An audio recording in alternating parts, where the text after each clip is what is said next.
सभी को नमस्कार। आज के इस वीडियो में आपका स्वागत है।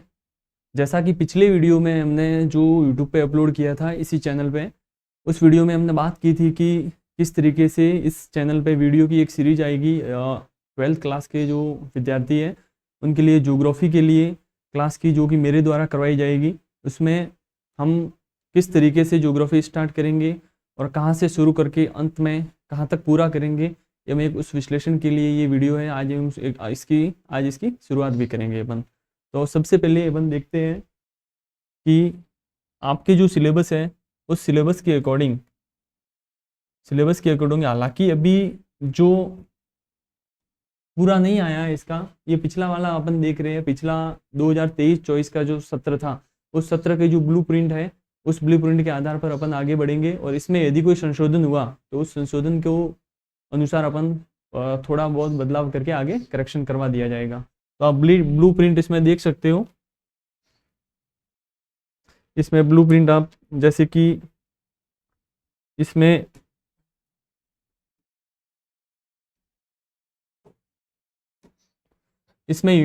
यूनिट में 4 टाइप में, जैसे कि ये ज्ञान, अवबोध, अभिव्यक्ति, मौलिकता, इसमें अंक बार दिया गया है कि कौन से कितने प्रश्न डायरेक्ट फैक्ट के आएंगे, कितने समझने के आएंगे, कितने नई चीज मौलिकता के आधार पर आएंगे। या भले ही इसमें आप मेन देखने की चीजें ये है कि इसमें वस्तुनिष्ठ जो प्रश्न आएंगे आपके, मतलब ऑब्जेक्टिव एमसीक्यू टाइप के प्रश्न आएंगे। तो आप देख सकते हो इसमें कि प्रश्नों की संख्या 13 होगी आपके, मतलब 13 क्वेश्चन आपके ए बी सी डी जो भी मतलब ऑब्जेक्टिव टाइप आते हैं वो आपके 13 क्वेश्चन ऑब्जेक्टिव के आएंगे। इसके अलावा अति लघुतरात्मक, जिसमें कि मतलब रिक्त स्थान आ जाए या सेंटेंस के नीचे लिखने का आ जाए, उस तरीके के आएंगे। तो ये आपके क्वेश्चन आएंगे 4 एक नंबर के, ये भी एक नंबर के। तो 13 + 4 कितने हो गए? 13 और 4 17। तो 17 नंबर मतलब आपके डायरेक्ट 1 लाइनर वाले हैं। यदि आप डायरेक्ट फैक्चुअल क्वेश्चन अच्छे तरीके से करते हो, किताब को अच्छे तरीके से अपन तैयार करेंगे, उसमें फैक्ट वाले सीधे क्वेश्चन आएंगे, याद करने के वो 17 आएंगे। उसके बाद लघुतरात्मक, इसमें 1 या 2 लाइन में वो जो प्रश्न लिखा जाता है। फिर दीर्घ उत्तरीय और निबंधात्मक प्रश्न 2 आएंगे, वो भी 4-4 नंबर के।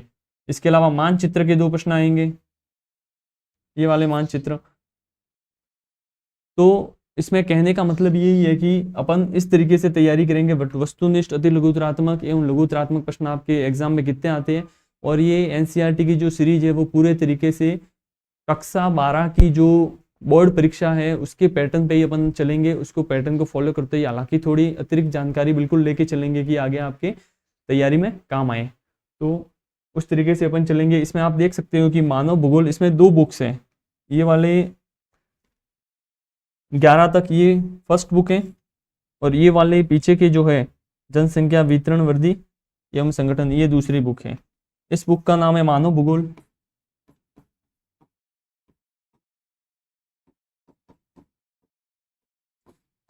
इस बुक का नाम है भारत, लोग एवं अर्थव्यवस्था। लोग एवं अर्थव्यवस्था। तो जो ये 23-24 का ब्लूप्रिंट है उसके आधार पर अपन आगे देख रहे हैं ये। तो इसमें आप सब देख सकते हैं कि हर टॉपिक वाइज इनका अंक बार कितना है और क्या है। जैसे कि आपको पिछले साल कक्षा 11 में जिनके ये सब्जेक्ट होगी उनको थोड़ा आइडिया रहता ही है कि प्रायोगिक का क्या सिस्टम रहता है। बाकी अपन बात करें तो 56 नंबर का, 56 का तो ये पेपर होगा। उसमें 56 अंक के पेपर में आपके 2 बुक शामिल है जो मैंने आपको बताई, मानव भूगोल एक बुक, और दूसरी भारत, लोग एवं अर्थव्यवस्था।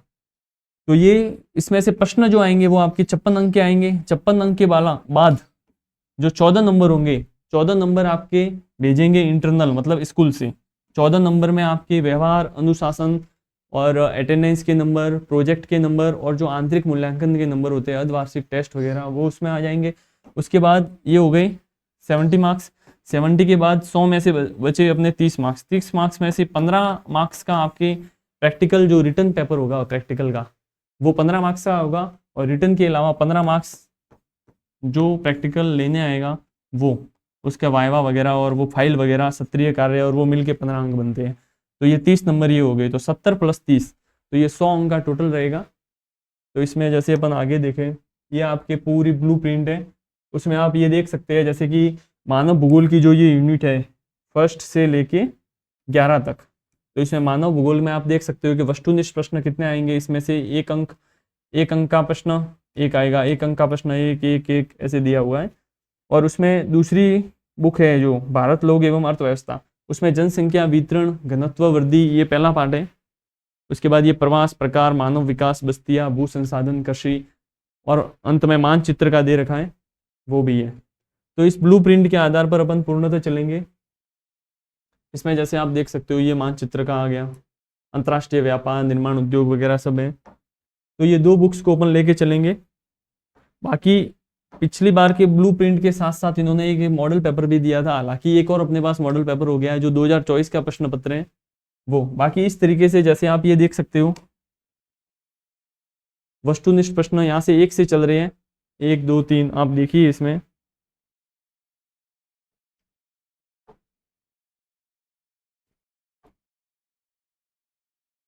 ये देखिए यहाँ तक ये जो प्रश्न है इसके ये ऑब्जेक्टिव वाले आ गए, फिर रिक्त स्थानों की पूर्ति वाले आ गए, फिर अति लघुत्तरात्मक आ गए। तो इस तरीके से पूरे पैटर्न पे अपन देखेंगे। तो सबसे पहले अपन कौन सी बुक स्टार्ट करेंगे, तो सबसे पहले अपन बुक स्टार्ट करेंगे इसमें से दूसरी बुक है जो भारत लोग एवं अर्थव्यवस्था। इसमें अपन पहली यूनिट है जो जनसंख्या की वितरण घनत्व वृद्धि एवं संगठन, उस बुक को अपन स्टार्ट करेंगे। उसमें आप थोड़ा सा अपन देखेंगे। बाकी जो आपको मैंने बताया पूर्णतः ब्लूप्रिंट के आधार पर अपन आगे चलेंगे और टॉपिक वाइज इसमें से जो प्रश्न कैसे हल अपन ऑब्जेक्टिव कैसे आएंगे वो अपन देखते चलेंगे। इसके अलावा जो लघु दीर्घ उत्तरात्मक प्रश्न होते हैं निबंधात्मक प्रश्न उसकी भी बाद में देखेंगे, एवं मानचित्र के जो लोकेशन है लोकेशन भी अपन साथ साथ देखते रहेंगे। बाकी अंत में अपन उस लोकेशन की प्रॉपर वे में क्लास लगाएंगे, क्योंकि 10 अंक का जो मानचित्र का आता है उसमें नहीं करके सवाल उसमें से आ जाते हैं। तो सबसे पहले जो ये बुक है भारत लोग एवं अर्थव्यवस्था आप देख सकते हैं, ये वाली बुक अपन स्टार्ट करेंगे। इसमें अध्याय का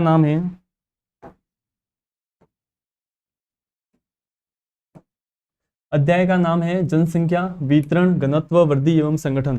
तो सबसे पहले अपन ये देखेंगे कि जनसंख्या जो ये पहला पार्ट है जनसंख्या वितरण घनत्व, तो इस पार्ट के अंतर्गत अपन देखेंगे कि जनसंख्या है क्या, जनसंख्या वास्तव में कहाँ किसको जाता है, वितरण मतलब डिस्ट्रीब्यूशन, इससे आप क्या समझते हैं, घनत्व डेंसिटी इसकी जो क्या है फैला हुआ कितना है, कितना घनत्व है इसका वो।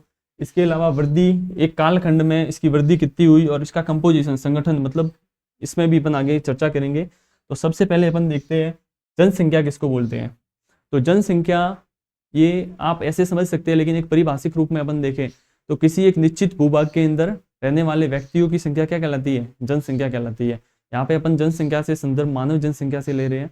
तो निश्चित भूभाग के अंदर आपने देखा आपने ये भी पढ़ा होगा कि किसी एक राज्य का जो वैसे देखे तो राज्य का जो सप्तांक सिद्धांत दिया है कौटिल्य ने दिया है, उसमें भी जनसंख्या को उसने एक महत्वपूर्ण उसका एक अंग बताया गया है। 7 अंगों में से एक अंग बताया गया है कि जनसंख्या राज्य के लिए राजा तो होना ही चाहिए, जनसंख्या को सेनापति, वैसे जनसंख्या उसका एक अंग बताया गया है। तो किसी भी भौगोलिक एक सीमा के अंतर्गत रहने वाले व्यक्तियों की संख्या क्या कहलाती है, जनसंख्या। अब जनसंख्या अपन देख रहे हैं कि इस पार्ट में आगे देखेंगे जनसंख्या के आंकड़े भी देखेंगे कि कितने आंकड़े मतलब कितनी जनसंख्या परसेंटेज कितना है, कौन से एरिया में कितने लोग रह रहे हैं, और इसके अंतर्गत उनका घनत्व क्या है, ज़्यादा जनसंख्या का केंद्रण किधर है, तो वो देखेंगे। और जनसंख्या के लिए सबसे पहले अपन ये देखेंगे कि इसके सोर्स क्या है, जनसंख्या का शुरू में पता कहाँ से लगा, इसका उल्लेख वैसे पहले भी उल्लेख कई कालखंड में मिलता है जहाँ पे जनसंख्या करवाई, लेकिन भारत में अपन देखें सही तरीके से जो ब्रिटिश काल में अपन देखें तो 1872 में सर्वप्रथम जनसंख्या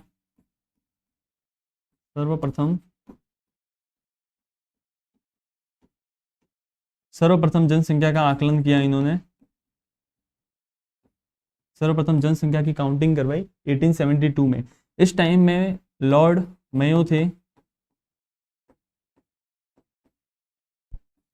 थे, वायसराय कौन थे, लॉर्ड मेयो। 1872 में पहली जनसंख्या किसी क्षेत्र की इन्होंने करवाई। इसके बाद सिस्टमेटिक तरीके से पूरे भारत की जनसंख्या का इन्होंने जो आकलन किया वो 1881 में लॉर्ड रिपन के टाइम में हुआ। ये इतिहास की दृष्टि से है वैसे नाम, बाकी ज्योग्राफी में अपन देखें तो आपके प्रश्न सीधे यही आएंगे जैसे आप पुराने देखोगे तो भी। कि पहली बार जनसंख्या 1872 में एवं सिस्टेमेटिक रूप से पहली व्यवस्थित रूप से 1881 में ये प्रारंभ हुई। व्यवस्थित रूप से 1881 में प्रारंभ हुई। व्यवस्थित रूप से 1881 में पहली जनसंख्या हुई। अब जनसंख्या का जो निर्धारण किया जाता है, इसकी गणना जनगणना की जाती है। जनगणना, जनसंख्या के आकलन को क्या कहा जाता है? जनगणना। अब जनगणना जो होती है, सेंसस जनगणना होती है, उसको जनगणना कितने काल में की जाती है? तो भारत में प्रति 10 वर्ष में, प्रति 10 वर्ष में जनगणना की जाती है। अब वर्तमान की जो लेटेस्ट जनगणना है वो 2011 में की गई थी। वर्तमान की लेटेस्ट जनगणना 2011 में की गई थी, 2011 में। अब 2021 वास्तव में होनी चाहिए, 2021 में होनी चाहिए, लेकिन कोरोना के कारण ये आगे पेंडिंग हो गई है। तो वर्तमान में जो अपने किताबों में आंकड़े दिए हुए हैं वो 2011 के ही दिए हुए हैं। तो 2011 के आंकड़ों को अपन पढ़ेंगे इसमें। तो इसमें भारत की जनसंख्या कितनी बताई गई है वो भी आगे अपन देखेंगे। इसमें भारत की जनसंख्या इसमें 2011 के आंकड़ों के अनुसार 121 करोड़ भारत की जनसंख्या है। और विश्व में इसका, भारत की जनसंख्या है, विश्व में सबसे ज्यादा जनसंख्या है चीन की। चीन के बाद भारत का दूसरा नंबर है। लेकिन वर्तमान जो आंकड़े आ रहे हैं उसके हिसाब से भारत की जनसंख्या चीन को भी पार कर चुकी है। लेकिन अपने किताबों में जो आंकड़े दिए हुए हैं उस हिसाब से भारत की जनसंख्या 121 करोड़, क्योंकि जब तक वो भारत की जनगणना का डॉक्यूमेंट जो सेंसस है 2021 का, वो जब तक होगा, सेंसस के बाद ही उसमें किताबों में आएगा, तो अपने आंकड़े उस हिसाब से अपन देखेंगे। तो 121 करोड़ एवं चीन के बाद उसका दूसरा स्थान है। अब इसमें अपन आगे बढ़ते हैं, दूसरा टॉपिक लेते हैं, जनसंख्या का वितरण। अब जनसंख्या का वितरण है वो, इसमें अपन देखेंगे कि कौन सी एरिया में, जितने भी स्टेट है भारत में, उन स्टेट में जनसंख्या कहाँ पे कितनी जनसंख्या पाई जाती है उसके बारे में अपन देखेंगे। तो आप जैसे मैप में एक देख सकते हैं, जनसंख्या के वितरण का एक मैप था।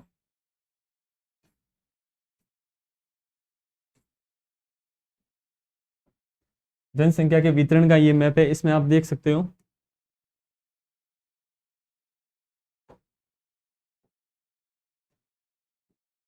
जनसंख्या का वितरण 2001 का है, ये पुराना एनसीईआरटी में। तो इसमें आप देख सकते हो कि ये मैदानी जो भाग है, मैदानी भागों में इसे पॉइंट पॉइंट पॉइंट ज़्यादा दिखाई दे रहे हैं, इसका स्वकेंद्रण है। या फिर डेल्टाई जो किनारे के भाग है, मैदानी तटीय मैदान,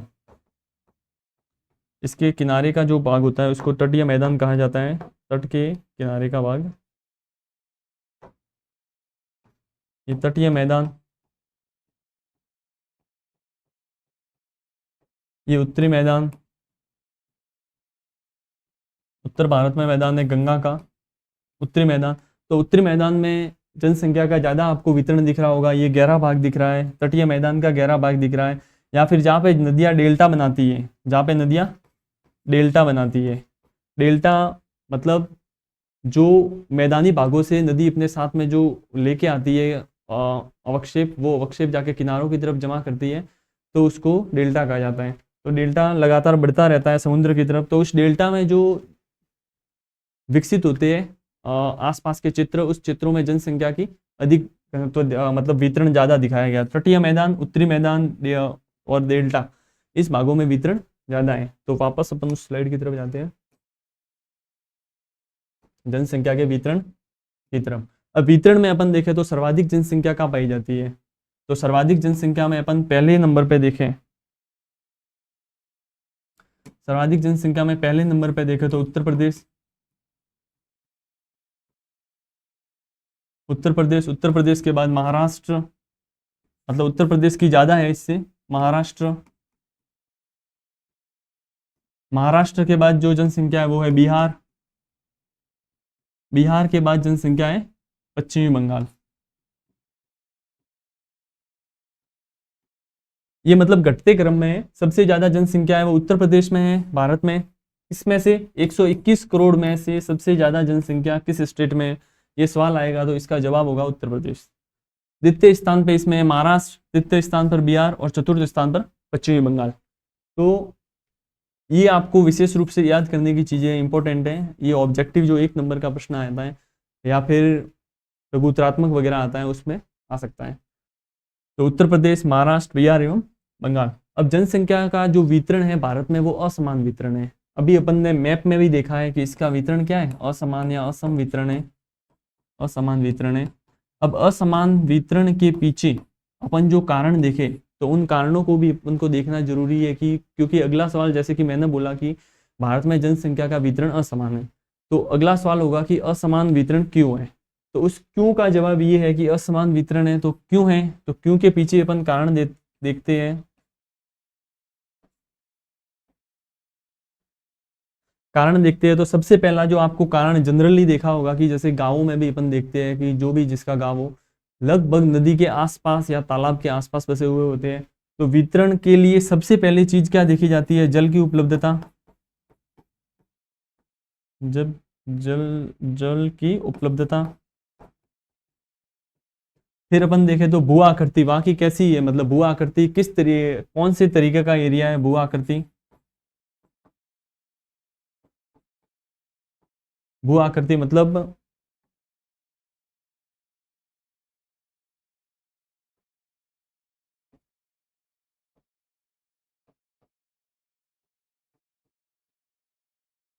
किस टाइप का एरिया है, मरुस्थल है या फिर ज्यादा ही सदाबहार वन है या फिर बिल्कुल एकदम शीत मरुस्थल है या फिर मैदानी क्षेत्र है। तो उस आधार पर निर्धारित होता है कि जनसंख्या का वितरण ज्यादा सघन वितरण होगा। वितरण में दो तरीके की स्थिति, काफी स्थितियां वैसे बनती है, काफी जगह बहुत ही ज्यादा सघन वितरण होता है। जैसे आप दिल्ली देखें तो दिल्ली में बहुत ही ज्यादा एकदम सघन तरीके से वितरण है, और बाकी अपन देखें रेगिस्तान एरिया देखें तो उसमें बहुत कम वितरण है।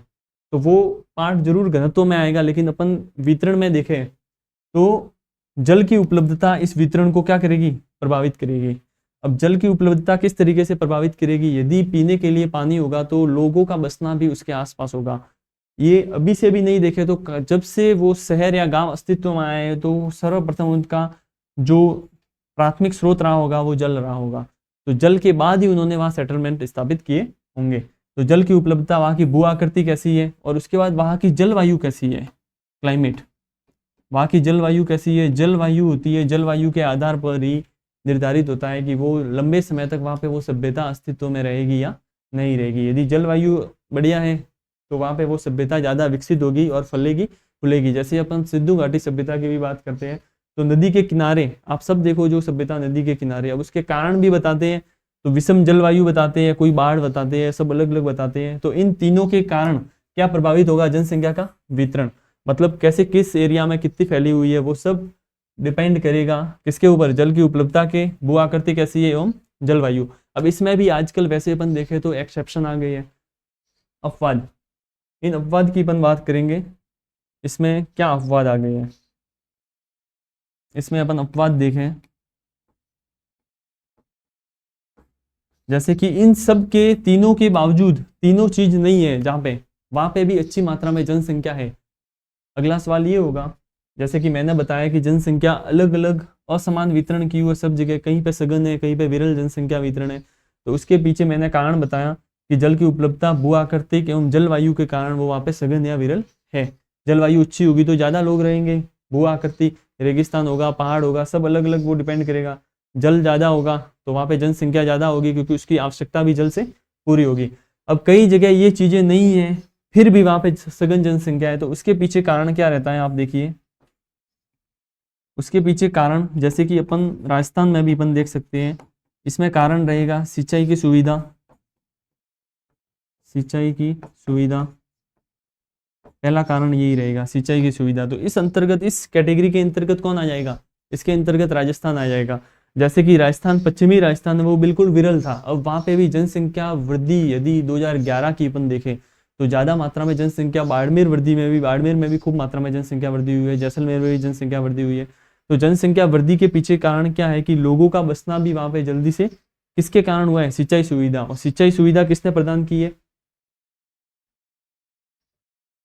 किताब के हिसाब से मैं खाली एग्जाम्पल दे रहा हूँ, इसमें सिंचाई की सुविधा है जिसमें अपन देखें तो इंदिरा गांधी नहर परियोजना, IGNP, इंदिरा गांधी नहर परियोजना है वो किधर है, पश्चिमी राजस्थान में। तो पश्चिमी राजस्थान में भी सिंचाई की सुविधा के कारण क्या है, जनसंख्या का वितरण क्या है, सघन हुआ है।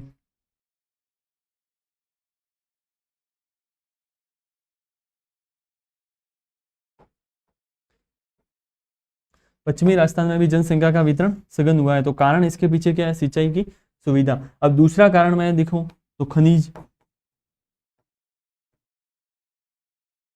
इसमें खनिज एवं खनिज भी देख सकते हैं, खनिज, लौह इस्पात, पेट्रोलियम वगैरह। तो जैसे कि इस कैटेगरी के अंतर्गत आ जाएगा झारखंड। इसमें तो अपन ने राजस्थान लिखा, राजस्थान, और इसमें अपन लिखेंगे झारखंड। अब झारखंड क्यों? क्योंकि झारखंड एक खनिज वाला प्रदेश है और उसमें जितना विकास नहीं था और लोगों की जनसंख्या नहीं थी, उसके हिसाब से उसमें जनसंख्या का वितरण बढ़ा है सघन। वो उसके पीछे कारण यही है कि वहाँ पे खनिज, जैसे कि टाटा इंडस्ट्री लगी है तो एक नया शहर बना है प्रॉपर जमशेदजी टाटा के नाम से, जमशेदपुर। तो वो शहर ही पूरा विकसित हो गया, किसके इर्द गिर्द विकसित हुआ? खनिजों के इर्द गिर्द। तो बाकी वहां पे जनसंख्या थी ही नहीं थी, तो उसके जनसंख्या लाने के पीछे, वहां पे जनसंख्या थी नहीं थी तो उसके लाने के पीछे कारण कौन बना? खनिज। तो खनिज बना। इसके अलावा अपन देखें, इसका एक और अपन उदाहरण देख सकते हैं खनिज का। वो आपने देखा होगा, जैसे कि ऑस्ट्रेलिया, मैं एक बार बताता हूँ आपको अलग पीपीटी में, जैसे कि अपन इसमें ही देख लेते हैं। जैसे कि आपने ऑस्ट्रेलिया देखा होगा, ऑस्ट्रेलिया,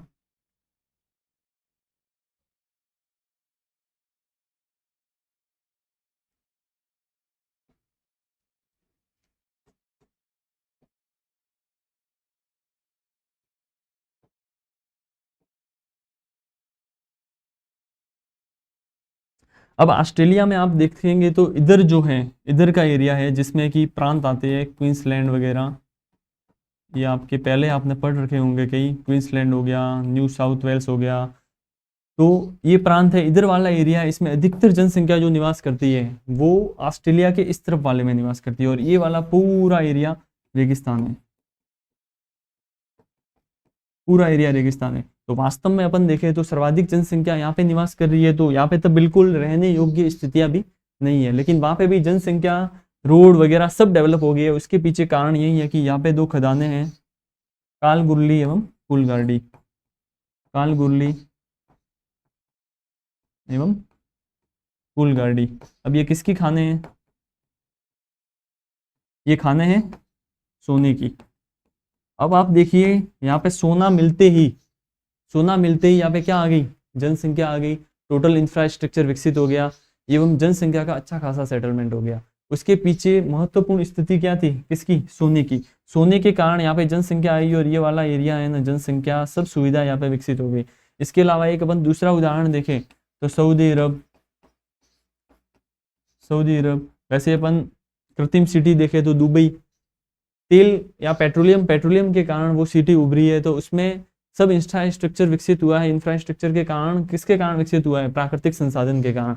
तो अपन यही जो पढ़ रहे थे, मेन चीजें पढ़ रहे थे इसमें, कि सिंचाई अपवाद है, असमान वितरण किसके कारण हो रहा है? जल की उपलब्धता, जहाँ पे जल होगा वहां लोग रहेंगे, भू आकृति होनी चाहिए अच्छी, रेगिस्तान है, पहाड़ है, नॉर्मल समतल इलाका है, मैदान कैसा, जलवायु अच्छी होनी चाहिए तो लोग रहेंगे। लेकिन इसके अलावा भी अपन ने अपवाद की बात की, तो जहाँ पे सिंचाई की सुविधा विकसित हो गई है, जैसे कि राजस्थान में अपन ने इंदिरा गांधी नहर परियोजना की, तो यहाँ पे जनसंख्या अच्छे तरीके से ग्रोथ हो रही है। खनिज जहाँ पे झारखंड वगैरह में मिले वहाँ पे जनसंख्या ग्रोथ हो रही है, जिसमें अपन ने ऑस्ट्रेलिया का उदाहरण देखा और सऊदी अरब वगैरह, ये देश खाड़ी देशों के उदाहरण देखे। अब तीसरी अपन इसमें चीज देखें तो परिवहन का विकास। ये बिल्कुल मैं कट टू कट एनसीईआरटी की लाइन है, ये डायरेक्ट, वही, ऐसे नहीं कि एक आध एग्जाम्पल जरूर दिया हो, बाकी परिवहन का विकास। बाकी अपन इसमें जो जो भी प्रश्न बन रहे हैं वो भी अंत के वीडियो में, इसके जितने भी वीडियो बने, एक दो वीडियो, उसमें अंत में अपन जो प्रश्न आए हैं, चाहे निबंधात्मक हो या वो, उसको वो भी सॉल्व करेंगे बिल्कुल तरीके से। तो परिवहन का विकास, जहाँ पे परिवहन का विकास इसमें दिया हुआ है कि प्रायद्वीपीय भारत, प्रायद्वीपीय भारत की शुरू में जनसंख्या बहुत कम थी, और प्रायद्वीपीय भारत की जनसंख्या कम थी, उसकी रोड से कनेक्टिविटी उत्तर भारत की तरफ बढ़ने के कारण अधिकतम मात्रा में क्या हुआ? प्रवास, प्रवास होने के कारण, प्रवास होने के कारण, प्रवास होने के कारण वो जनसंख्या किधर चली गई? प्रायद्वीपीय भारत की तरफ। तो ये संभव किसके कारण हुआ? परिवहन के कारण संभव हुआ।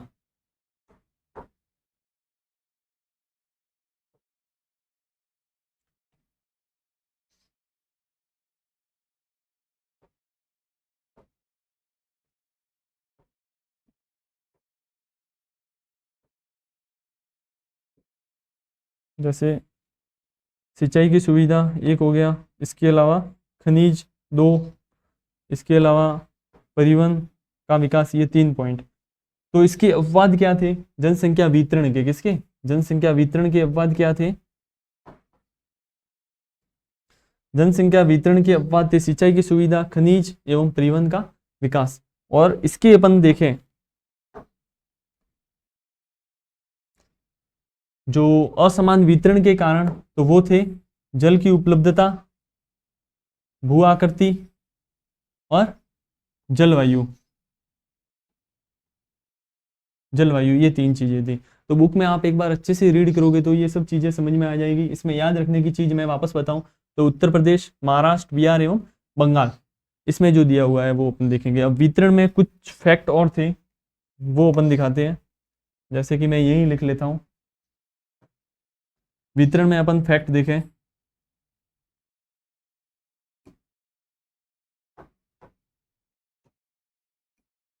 वितरण में अपन देखें तो काफी सारे स्टेट है, वो स्टेट मिलाकर भारत की जो 121 करोड़ की जनसंख्या है उसका एक बड़ा हिस्सा बनाते हैं।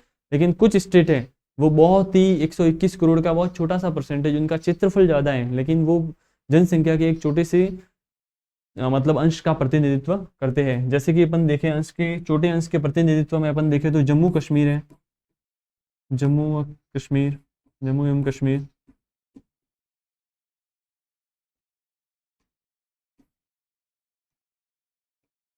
जम्मू एवं कश्मीर, जम्मू कश्मीर 1.04%, इतना एरिया होने के बावजूद भी 1.04% जनसंख्या का प्रतिनिधित्व करता है टोटल जनसंख्या का। एवं इसके बाद अपन देखें अरुणाचल प्रदेश, अरुणाचल प्रदेश,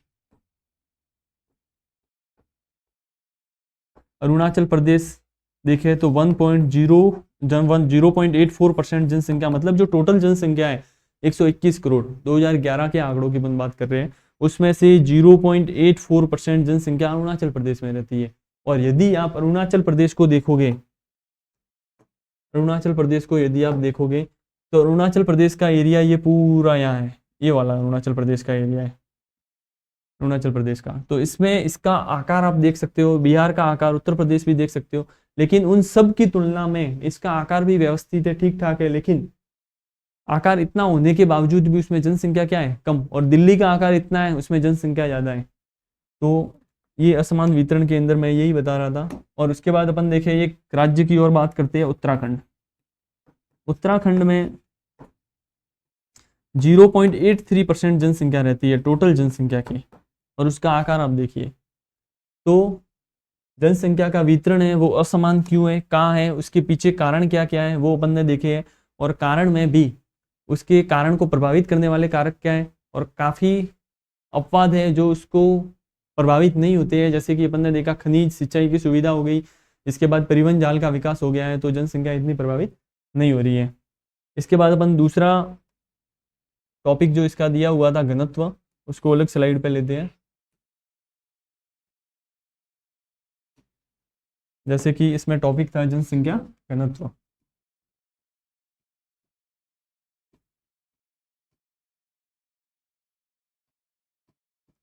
अब घनत्व होता क्या है? जनसंख्या घनत्व, जनसंख्या घनत्व जनरल एक परिभाषा में इसमें जनसंख्या घनत्व के दो और दे रखे हैं, कायिक घनत्व और कृषि घनत्व। तो अपन जनरल जनसंख्या घनत्व देखें तो घनत्व का नॉर्मल फॉर्मूला ये आपको याद रखना है, कुल जनसंख्या, कुल जनसंख्या बटा कुल क्षेत्रफल, कुल जनसंख्या बटा कुल क्षेत्रफल। अब कुल जनसंख्या बटा कुल क्षेत्रफल है, जैसे अब ये घनत्व जैसे कि अपन वर्ग किलोमीटर में अधिकतर लिखा जाएगा, वर्ग किलोमीटर। अब किसी को समझ में नहीं आए, जैसे कि कक्षा 12 के हिसाब से अपन पढ़ा रहे हैं केवल बोर्ड के हिसाब से, तो ये भी बताना बिल्कुल पड़ेगा कि वर्ग किलोमीटर क्या है। अब वर्ग किलोमीटर मतलब 1 किलोमीटर का कोई भी अपन वर्ग ले लिया, 1 किलोमीटर भुजा इसकी ये हो गई, 1 किलोमीटर ये, 1 किलोमीटर ये, 1 किलोमीटर, मतलब 1 किलोमीटर की भुजा वाला वर्ग हो गया। तो उसमें 1 किलोमीटर की भुजा वाले वर्ग में कितने लोग रह रहे हैं, तो वर्ग किलोमीटर इसको दिखाता है। आप शॉर्ट में बस इतना याद रखिए कि 1 किलोमीटर की भुजा वाले वर्ग में कितने लोग रह रहे हैं, वो चीज इसमें दिखाएगी। जैसे कि यहाँ की जनसंख्या आप देखो 10,000 जनसंख्या है, जैसे कोई गांव की 10,000 जनसंख्या है, 10,000 मैंने लिख ली, 10,000 जनसंख्या, एवं इस गांव में जो इसका क्षेत्रफल है वो है 10 वर्ग किलोमीटर। तो 10,000 कुल जनसंख्या एवं कुल क्षेत्रफल तो 10 वर्ग किलोमीटर, नीचे लिख लिया, एक से एक कट गया, मतलब 1,000 व्यक्ति रहेंगे प्रति वर्ग किलोमीटर। इसका घनत्व क्या हो गया, 1,000 व्यक्ति प्रति वर्ग किलोमीटर। घनत्व का मतलब कुल मिला के ये तो मैंने जस्ट एग्जांपल दिया है, बाकी भारत के संदर्भ में अपन इसकी बात करेंगे वो एक अलग है। ये मैं मिटा देता हूँ, कोई काम की चीज़ नहीं है, समझने के लिए केवल बताया था। इसको बताएंगे अपन वर्ग किलोमीटर में, ये चीज़ आप ध्यान रखना। अब भारत के संदर्भ में अपन बात करें तो भारत का जो घनत्व है वो है 382 व्यक्ति प्रति वर्ग किलोमीटर, प्रति वर्ग किलोमीटर, या किलोमीटर स्क्वायर भी अपन लिख सकते हैं, 382। अब ये किसके आंकड़ों के, मतलब कौन से सेंसस है, 2011 के सेंसस के अनुसार ये 382 व्यक्ति है। अब इसमें अपन देखें 1951 में 200 व्यक्ति था, जो बढ़कर 2011 में कितना हो गया, 382। अब घनत्व अपन ने टॉपिक लिया है, जैसे कि वितरण में असमानता थी, जैसे कि कहाँ कितनी जनसंख्या फैली हुई है, ज्यादा मात्रा में जनसंख्या वो सघन थे, कम मात्रा में थे तो विरल थे। तो अपन घनत्व में भी कहाँ पे घनत्व ज्यादा है, कहाँ पे घनत्व कम है, वो भी स्थिति स्पष्ट होनी चाहिए। तो उस स्थिति के लिए अपन देखते हैं, तो घनत्व की दृष्टि से मैं राज्य लिखता हूँ, सर्वाधिक घनत्व, तो सर्वाधिक घनत्व में अपन देखें तो बिहार, बिहार के बाद अपन देखें तो पश्चिम बंगाल, पश्चिम बंगाल के बाद उत्तर प्रदेश, पश्चिम बंगाल के बाद उत्तर प्रदेश। अब ये कितना है ये भी स्पष्ट होना चाहिए, इसका 1102 है प्रति वर्ग किलोमीटर, मतलब 1102 व्यक्ति प्रति वर्ग किलोमीटर। ये आपको पीछे लिखना ही है, इसके जब भी आप कॉपी में लिखे 1102 व्यक्ति प्रति वर्ग किलोमीटर, कहाँ पे, बिहार में। अब ये सवाल आएगा कि भारत में सर्वाधिक जनसंख्या घनत्व तो किधर पाया जाता है, तो इसका आंसर क्या होगा, बिहार। अब दूसरा है पश्चिम बंगाल, पश्चिम बंगाल में जनसंख्या घनत्व है 1029, उत्तर प्रदेश में जनसंख्या घनत्व है 829। ये तीनों प्रदेशों को अपन ने लिख लिए। जैसे कि जनसंख्या का वितरण कितना है, मतलब टोटल जनसंख्या कौन से प्रदेश में कितनी है, वो अपन पहले देख चुके थे। सर्वाधिक जनसंख्या जैसे कि अपन ने बताई थी, ये पीछे आप देख सकते हो, मैंने लिखवाया है, वितरण में मैंने लिखवाया था, ये रहा। जैसे कि इसमें मैंने बताया ये उत्तर प्रदेश, महाराष्ट्र, बिहार एवं पश्चिम बंगाल, ये आपको इम्पोर्टेंट आ जाता है, सब इम्पोर्टेंट तो है, लेकिन अभी बताया उस हिसाब से मैं बोल रहा हूँ, ठीक है। तो वापस इस पे अपन आते हैं, 1102, इसका 1029 और इसका 819। अब घनत्व आपको समझ में आ गया होगा, टोटल कुल क्षेत्रफल ये बटा कुल, सॉरी कुल जनसंख्या बटा कुल क्षेत्रफल, और इसको कैसे बोलेंगे अपन, प्रति व्यक्ति प्रति वर्ग किलोमीटर। जैसे कि भारत का 382 है, इसमें असमानता भी अपन ने देख ली है, उस नक्शे में भी दिखाई दे रही होगी। बिहार 1102 है, इसका 1029, इसका 800, उत्तर प्रदेश का 829। ये चीजें आपको बिल्कुल लिख के रखनी है, घनत्व आपको समझ में आ गया होगा। अब ये घनत्व एक अशोधित माप है, अशोधित माप, इसको भी मैं बताता हूँ क्या है अशोधित माप, मतलब अलग किया हुआ नहीं है, फिल्टर किया हुआ नहीं है। जैसे कि इसमें आप देखोगे तो टोटल जनसंख्या तो ठीक है, जितनी जनसंख्या रह रही है उतनी आ रही है, लेकिन कुल क्षेत्रफल में, भारत के कुल क्षेत्रफल में वो वन क्षेत्र भी आ गया, वन क्षेत्र भी आ गया, लोग रह रहे हैं वो भी एरिया भी आ गया। अब इसके लिए क्या करेंगे, कृषि घनत्व ज्ञात करेंगे, कायिक घनत्व ज्ञात करेंगे। तो वो अलग अलग घनत्व बांटा गया है कि क्योंकि कौन सा एरिया उसका भरण पोषण कर रहा है। वैसे इसमें टोटल एरिया आ जाएगा, लेकिन उसमें अपन बांटेंगे कि कृषि क्षेत्रफल को नीचे रखेंगे, तो वो अपन आगे अगली क्लास में डिस्कस करेंगे। तो आज की ये क्लास में अपन ने एक बार वापस वाइंड अप कर देते हैं, जो पढ़ा था वो अपन ने, ये किताब स्टार्ट की थी भारत, लोग और अर्थव्यवस्था। इसमें अपन ने ये इसके ब्लूप्रिंट अपन ने दिखाया ही था आपको। अब उस हिसाब से अपन पढ़ेंगे जनसंख्या वितरण घनत्व वृद्धि एवं संगठन। संगठन में भी आगे जब टॉपिक आएगा तब अपन इसको अपन डिस्कस करेंगे, ऐसे नहीं कि ये छोड़ देंगे, वो बात नहीं है। बाकी इसके बाद ये अपने पीछे वाली स्लाइड पे बताया था जनसंख्या होती क्या है, मैंने ये भी बताया था कि जनसंख्या होती क्या है, राज्य का एक राज्य होने के लिए जनसंख्या आवश्यक है, ये भी बताया।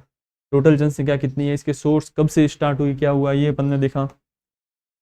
इसके बाद अपन ने जनसंख्या वितरण देखा, कौन से स्टेट में कितनी जनसंख्या है और जनसंख्या के असमान वितरण के लिए कौन से कारक उत्तरदायी है। इसके बाद अपन ने देखा कि इसके लिए अपवाद क्या क्या है और अपवाद के कारण भी जनसंख्या वितरण प्रभावित नहीं हुआ, वो कौन कौन से कारण है, ये अपन ने देखा। इसके बाद ये मैप में भी मैंने बताया कि यहाँ पे जनसंख्या घनत्व कहो वितरण कहो जो ज़्यादा है। इसके बाद की स्लाइड में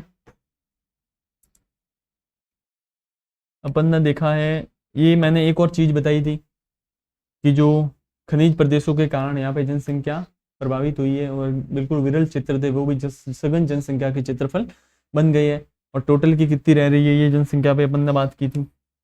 इसके अलावा फिर दूसरा वितरण के बाद दूसरा टॉपिक लिया था घनत्व, उसमें अपन ने बात की थी घनत्व निकालते कैसे, एक एग्जाम्पल से भी मैंने समझाया। और टोटल राजस्थान ये भारत का 382 है, राजस्थान का कितना है 200, 2011 की जनगणना के अनुसार। इसमें फिर व्यक्ति प्रति वर्ग किलोमीटर अपन लिखते हैं और बिहार का 1102, पश्चिमी बंगाल 8, 1029 और बिहार का 829, ये अपन ने देख चुके हैं अपन। तो अगले वीडियो में अपन इसी श्रृंखला में आगे बढ़ेंगे और आप बिल्कुल इस पीपीटी की चिंता मत कीजिए, मैं बिल्कुल नोट्स जो हैंड रिटन अच्छे से होगा वो बना के और सेंड कर दिए जाएंगे टेलीग्राम ग्रुप में, तो वो बिल्कुल करेंगे। और इसके अलावा जो ऑब्जेक्टिव प्रश्न है वो भी अपन आगे लेंगे और मैपिंग की चाहे मतलब मैपिंग की श्रृंखला हो चाहे या फिर अदर कोई मतलब निबंधात्मक प्रश्न के आंसर कैसे लिखने हैं वो भी हो, तो वो अपन आगे बिल्कुल देखते रहेंगे। तो बिल्कुल आप जुड़े रहिए इसी के साथ, धन्यवाद।